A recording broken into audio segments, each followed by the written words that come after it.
Cole here from Games Brain Surveying Life with day 19 of the lockdown list. Happy Easter Sunday. I hope you're relaxing. I hope you're being safe.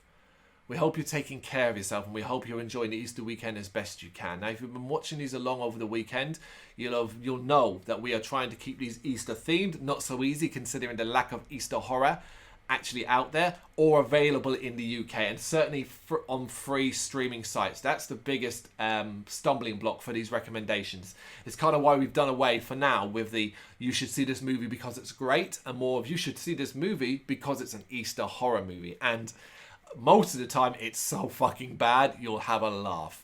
So crack open some beers, crack open some chocolate eggs, crack open whatever you want, and check out The Beaster Bunny, or Beaster Bunny, or Beaster Day, Here Comes Peter Cottonhell. Although that's its name, it certainly doesn't go by anywhere else. That was its original name. I'm not making that up. 2014 horror movie, obviously Easter themed. Now, this is a little harder to find, and you will have to pay an extra price for it, even with your streaming services. You can rent it for £3.49 on Amazon Prime for the HD version, or £2.49 for the SD version. Take my word for it, you don't need to see this movie in HD. Take my word for it. You can also get it on YouTube for £2.49 and Google Play for £2.49. Now, I'm going to be honest with you. It's not worth that. It's not worth 50p, because this is arguably one of the most atrocious movies you'll ever see. However, that in itself, think about that. A movie that's so fucking bad that we're saying it's not worth 50p. Doesn't that kind of seem like something you want to see? I've now seen this movie twice. You would think, what, you watched it more than once? I watched it once for a written review, and then I watched it a second time because I was planning to do something else with it, and I'd forgotten a lot of the details. Watching the second time was no better. It's terrible.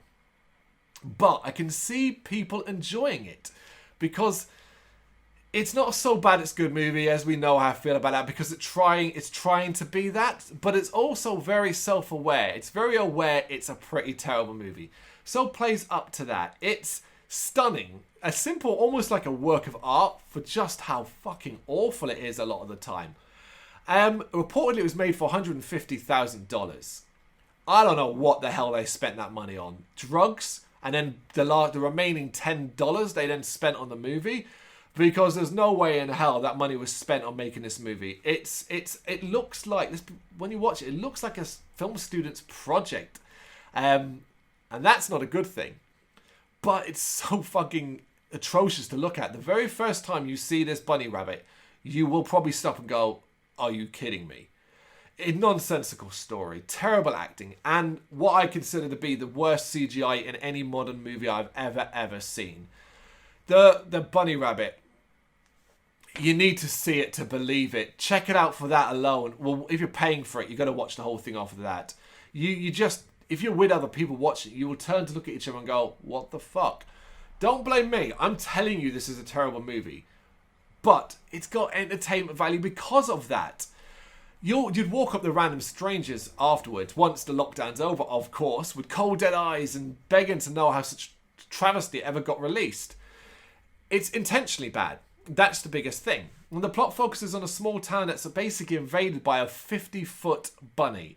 This bunny walks on its hind legs all the time because it's clearly a marionette puppet in front of a green screen. It moves hilariously bad. The first time it appears, you'll just feel duped, particularly if you look at the cover of this movie. I think that's where I lose all sense of comedic enjoyment and taking the piss out of it and just go, no, this is wrong. If you look at the cover of this movie and then see what is in it, you are getting duped. That's dishonest. That's not good. However, the bunny just basically goes around town. How or why it ever turned up? Nope. Never explained. Not important. It just bounces around the town, killing random people with CGI that is... Oh my god, when you see the CGI. Oh, wow. None of these videos are not including trailers or screenshots. They're supposed to be very one-on-one, me just saying my piece, stumbling over my words and trying to get my point across. But I'd love to be able to show you some of this just so you could experience it.